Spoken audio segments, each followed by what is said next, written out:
Picture this, you've been working hard at your job, and after a few promotions and after a few trade-ins, you finally make enough money and you built a relationship with the dealership to get that build slot for your dream car. You're going through the list of options and everything just seems so tempting. Leather air vent slats? Why not? Alcantara sun visors? Sure. Carbon fiber bucket seats? Of course. You've worked hard for this and you're running through options checking every box to build your dream car, and then you realize it costs how much? Will any of these options ever be worth anything on the secondhand market if you need to sell it? Even if you can afford the loss, how much are you even going to use these options? Hi guys, I'm Shmi and you're watching Vinstagram. I've worked at a dozen dealerships now and I've literally driven thousands of cars from every brand. Ask me, have I driven insert brand here? Yes, at least a dozen. I've seen options that were the sole reason why a car didn't last a day on the lot, and specs that are the reason the first owner lost a ton of money on the car. Yeah, just because you can buy that option doesn't mean you always should. Today I have a list of some of the dumbest options you could put on a car, and you'd be surprised how often these end up on a lot of units out there. Before we get started, let me know which option you think is the dumbest down in the comments. Now let's get into it. Number 1, Alcantara on the steering wheel and in other high traffic areas. The reason race cars have Alcantara steering wheels are because combined with gloves, this increases the amount of friction between your hands and the wheel, therefore offering better grip and spirited driving situations. That being said, the majority of y'all are not driving y'all's M3s and M5s to work with driving gloves on. If you're wearing gloves in traffic, you're honestly doing too much, and if you wear full-on driving gauntlets in your family SUV, you look extremely goofy. Now I'm not gonna lie, Alcantara is a really nice feeling material. It's nice on the seats and you can actually feel how much better of a hold the seats have when they're covered in Alcantara. I'll also admit that I prefer an Alcantara headliner in cars. It looks incredible, it feels incredible. A nice Alcantara headliner certainly caters to a more luxurious ambiance over the standard fabric headliner. It doesn't hold a candle to leather headliners in my opinion, but if you can't get a leather headliner, Alcantara is definitely nice. But when you pay more money to option it on the steering wheel and other high traffic areas like the armrest and center console, you're kind of screwing yourself. Regular leather just ages so much better, and in the long run, it'll look better than Alcantara. It doesn't take long for Alcantara to start deteriorating, and it won't be long before you have an Alcantara steering wheel and center console compartment cover that are so worn to the point that they just look smooth. And Alcantara gets this hard, crusty feeling to it that makes you wish you just got leather in the first place. That's because over time, oils from your skin start to cake up on Alcantara and break it down a lot easier than it would with normal leather. I've seen some Alcantara steering wheels that are just so beat that I'd rather not touch them. They look disgusting. It's not even just cheap aftermarket stuff either. I've seen $300,000 Lambos and $150,000 BMWs with OEM Alcantara steering wheels and interior trim, and it's all just worn out before the loan's even paid off. I guarantee in 20 years, cars from the 2010s with full leather interiors are gonna pull a premium over the Alcantara cars, even though Alcantara was the more expensive option. Not to mention, in most luxury cars that aren't track focused at all, leather just looks better anyway. A lot of these high-end cars come with interiors designed with luxury in mind, not motorsport. You could have optioned an Alcantara steering wheel in an E63, but with an interior like this, why? You'd never option an Alcantara steering wheel on a Rolls Royce, and I don't even see the point in cars like M4s and C63s unless that's gonna be your dedicated track car. I've for sure already discussed on this channel why forged carbon is a scam, but I like dunking on forged carbon about as much as I like dunking on Mercedes interiors and Lamborghini Huracans. So let's do it again. To make a long story short, Lamborghini and Callaway, yes, the golf company Callaway, not the Callaway that modifies Corvettes, well,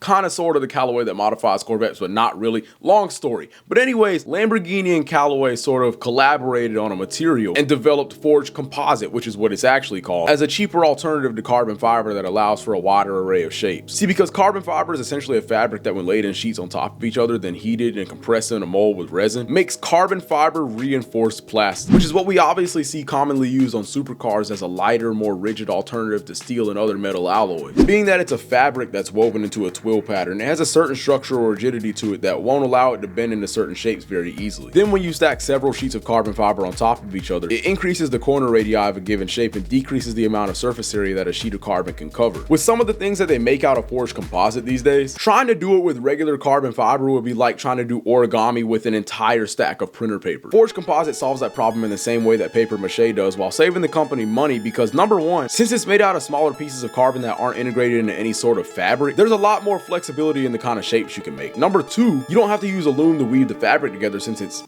not a fabric. And number three, they can make it out of chopped up leftover carbon that they sweep off the ground after making the real carbon fiber. Then they have the audacity to charge you more money for it. This is the biggest marketing stunt Lamborghini has ever pulled off. They got y'all almost as good as Mercedes got y'all with the ambient lights, but me personally, I'm not going. I swear I always get so heated over this issue because you literally have dudes who will flex the fact that they paid more money for the particle board, the literal particle board of carbon composites. What's even more wild is that not all forged composites are created equal. Some of them aren't even forged. When a company says chopped carbon, that's literally what it is. They're not understating it. They drop chopped up pieces of leftover carbon into a mold and just let the resin dry over it. No pressure, no heat, and that's literally what the forging process is. The pressure gives it strength and density, and the heat rids it of impurities. You can tell when companies aren't doing this properly, because if I have to give Lamborghini credit, what they're selling you is actually forged composite. You can tell because the carbon actually looks like it's been smushed together. You can't tell where the shards of carbon begin and end because they've been under such immense pressure that they all mended together. That's the entire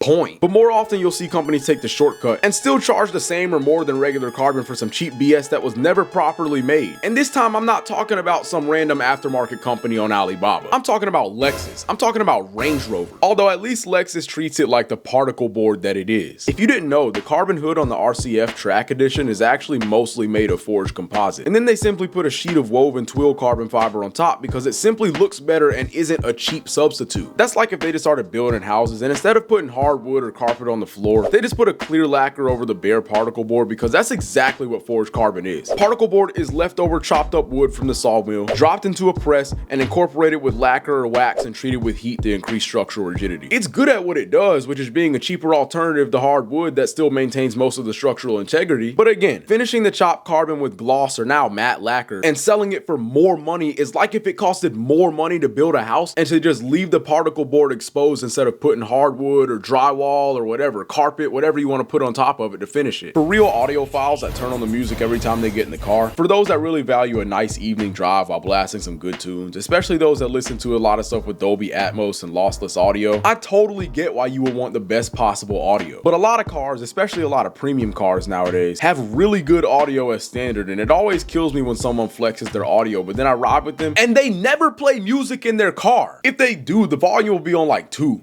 out of 100, listening to the radio, which at that point you can't even tell the difference because the audio will be compressed to all hell anyways. Dudes will spend $5,000 on Burmester 8D surround sound THX Beats by Dre audio or whatever the hell just to listen to AM radio broadcasts of college football. What? Also, if the premium audio option for your vehicle is branded with like Beats by Dre or JBL or something, it's absolutely not worth the money. At that point, you're probably paying like $1,000 to upgrade from your trash speakers to some slightly less shitty trash speakers. Never have I gotten in a car with Beats by Dre audio and thought, this is significantly better than the standard option. Never. Beats headphones have always been kind of overrated, so why would you think spending the extra money for some Beats branded speakers are gonna be any better? But that's the thing, I don't think a lot of people out there have actually experienced like real premium audio. So Beats headphones absolutely sound leaps and bounds better than some skull candy earbuds from the bottom of your book bag in 2012. And I guess someone who's upgrading to a new Volkswagen from like a 1998 Corolla, the Beats audio, if it's on the lot and that's what's optioned in that car, it's absolutely going to be way better than the 98 Corolla, but only like a marginal amount over what the standard speakers would have been, because again, like I've driven literally like hundreds of Volkswagens at this point and I've never noticed a difference between like the Beats audio and the standard speakers that come in that car. But that's not to say that all the branded audio upgrades are bad. I've never gotten in a car with Harman Kardon speakers and thought it wasn't worth the money. Bang & Olufsen, Bowers & Wilkins, and even Bose speakers are actually pretty good. I know in Porsches you can get the Bose upgrade, but you can also go for the Burmester upgrade. But if you were never really into high quality audio anyways, and that's like your first Porsche, the Bose system is surely good enough. It's actually really good. The Burmester system will have your car levitating, but if you can't swing the $4,000 upgrade, that's understandable. And if the used example you're looking at doesn't have it, then honestly, I wouldn't stress. The Mark Levinson systems in Lexus are also incredible. And the most underrated, arguably the best system out there that I've experienced in recent times, is not a Mercedes, it's not in a BMW, not in a Cadillac, but it has to be the new Macintosh 23 speaker reference audio system in the Jeep Grand Wagoneer. When I want to test how good the speaker system is in a car, I'll play some songs that I've pretty much heard in every car that I've driven. And when you go up a tier in audio, it's commonly known, like you'll see the memes on social media where like you'll start to hear things you never heard in a song you've been listening to for 5 years. And I put on We Paid in the Grand Wagoneer, and that 42 Doug whistle sounded like it was coming from the heavens above. Like, I'm not gonna lie, all the German brands have great audio at this point, but Jeep was really on one with this one. Like this might be the best one that I've ever heard in my life. But that being said, if you don't like to turn up the audio, you don't actually download high quality audio files, and you really usually just listen to podcasts on the way to work, or maybe you even prefer to raw dog entire road trips, it's honestly just not worth the upgrade. I will say though, the right buyer will pay a premium for premium audio on the secondhand market, so really you should consider the extent to which you'd use the premium audio and how long you want to own the car, and whether it would even matter if you have the audio or not, and what kind of premium audio systems are available. Because a GT4 RS buyer isn't going to care about the Bose speakers as much as a GT63 buyer will care for the Burmester 4D audio. This one's kind of funny because I find my opinions conflicting with what's actually true. Manufacturer accessories are often not worth the money. A Bentley glasses case is like a $500 option. Think about what you look like going to lunch with somebody who doesn't see Bentleys often, and you go inside, you take off your sunglasses, and you don't put them in your glasses case. You put them in your glasses case. What a fucking prick you look like. Not to mention, if you get a nice pair of sunglasses, they probably already come with a nice leather case anyways. Like, I got some Ray-Bans and I low-key optioned the nicer leather case, and it's pretty nice, I'm not gonna lie. Obviously not as nice as the dark burlwood glasses case, but it surely gets the job done. I don't even really use a glasses case like that. You know, I don't understand people who smoke in cars. You lose thousands of dollars of value as soon as you smoke your first pack of cigs in that thing, and then it smells like you just opened a pack of cigs 30 minutes ago, 2 years later. Like, how do you even live like that? I literally do not understand the logic of people who smoke in their car. Like, damn, are you that much of a fiend that you can't wait until you get home? Some people are such heavy car smokers that they feel inclined to spend $80 on a Porsche ash cup. Granted, it's designed to specifically fit in the cup holder of the car you're ordering, so it's not just some generic little $10 ash cup that might stay upright, that might spill over and get your ashes all over your interior. But $80 for an ash cup is insane. It seems like every company does this too. Here's Ford's ash cup that comes with a lighter element for $75. Look, I don't smoke, so I don't know, but like,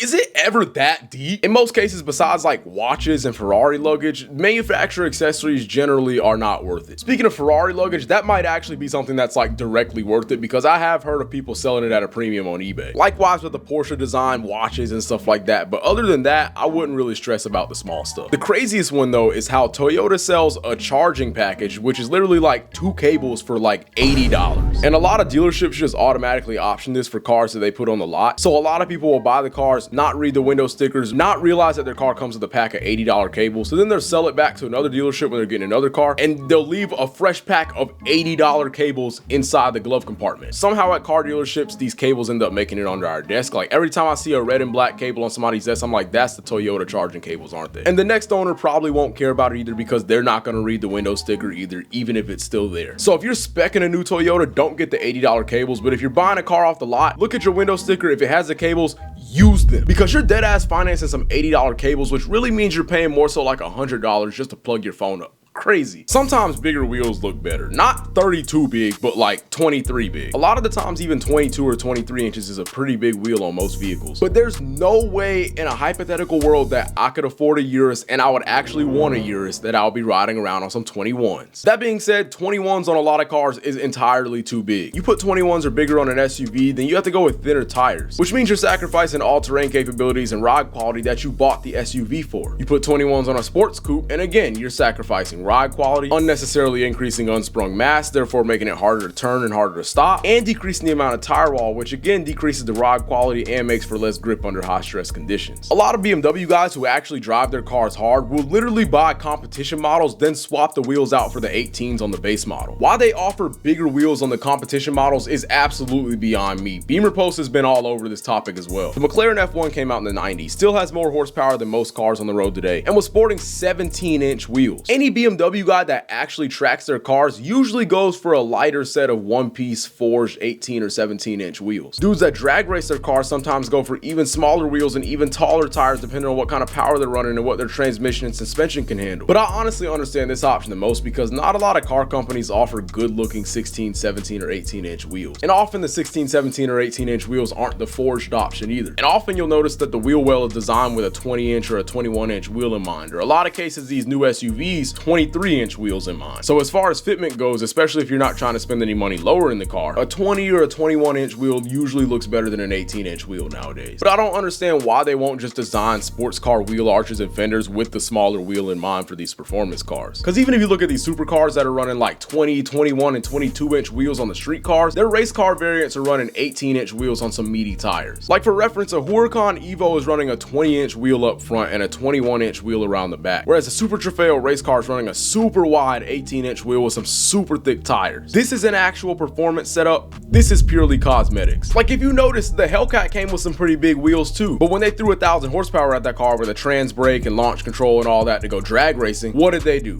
They already knew the car didn't hook up with 700 horsepower, so they gave us some thick boys in the back and some pizza cutters up front. The big wheels are almost always the worst option for performance and practicality. Porsche guys aren't going to want to hear this last one, but most car enthusiasts are not turning corners hard enough to warrant having bucket seats, yet we see people spending thousands of dollars to upgrade the bucket seats and sacrifice seat heating, ventilation, adjustment, an actual comfortable place to sit down, and for what? Okay, I can't lie, they do look cool. They look cool. Denying that is like saying 1 + 1 = 3. Trust me, when I get to a point where I can afford a GT3, I am absolutely looking for one with bucket seats. My dream E92 M3 build has custom reupholstered G80 carbon bucket seats. To be honest, those aren't the worst offenders though. You can adjust the back on those, and I think the people saying they're uncomfortable are really blowing it out of proportion. Usually it's older guys and/or guys that should probably be on a diet, and in that case, it ain't the seat's fault, buddy. But I'll shut up about it. I'll let those guys keep optioning those seats as long as they want, because I've heard of them trading seats, like even trades with guys my age who just want the bucket seats. I've even heard of older guys selling their G80s and then ordering another G80 right after to get the one with the comfort seats. As for the Porsche guys, yeah, those look sick too. I can't blame you. But it genuinely does make that car harder to want to drive on a regular basis. In my experience driving with the bucket seats, once you're in, as long as you're not big backed or old, you're gonna be fine, honestly. They're not too uncomfortable. But getting in and out over and over and over again makes spending 24 hours with one kind of hard to imagine. People love to whine and cry about Lamborghini bucket seats, but if we're talking about these, you're tripping. These are actually perfectly fine, and if you have the bread, I don't see why you wouldn't option these. Older Lambo bucket seats though, I totally understand. Those don't look comfortable at all. So really when it comes to bucket seats, it really depends on a per car basis. I would go and actually test sit in some bucket seats, and I would also consider what the market is like. Do people prefer the bucket seats? Do people not? For example, like the Porsche bucket seats are kind of middle of the road. BMW bucket seats really aren't that bad. New Lamborghini bucket seats, again, not that bad as well. So you really have to consider, like, do you want the bucket seats, and also how desirable of an option are the bucket seats from that specific brand. Because you know, the most uncomfortable bucket seats that I've ever been in would have to be a close tie between both of the options that you can get from McLaren. Otherwise, McLarens are very usable cars on a daily basis. I know a guy who had a 720S Spider with the base seat. It was actually the first supercar I ever photographed, and he drove that thing every single day. I think he had like 30,000 miles on it by the time it sold. But as soon as you modify that base interior setup with more extreme options, like in the LT, you don't get carpet or sound insulation, and you can also option for the bucket seats, which are just not nice at all. Because if you're not fully locked in, both the 675 LT style bucket seats and the Senna style bucket seats can be absolutely nauseating. The fact that they sit you in such an uncomfortable upright position, combined with the fact that every single vibration in the car gets fed up through your spine from the carbon fiber, is just not a great time. If you're buying a McLaren and you want to actually drive it like a lot, get the base seats, please. If you listen to anything in this video, get the base seats in the McLaren. You will be just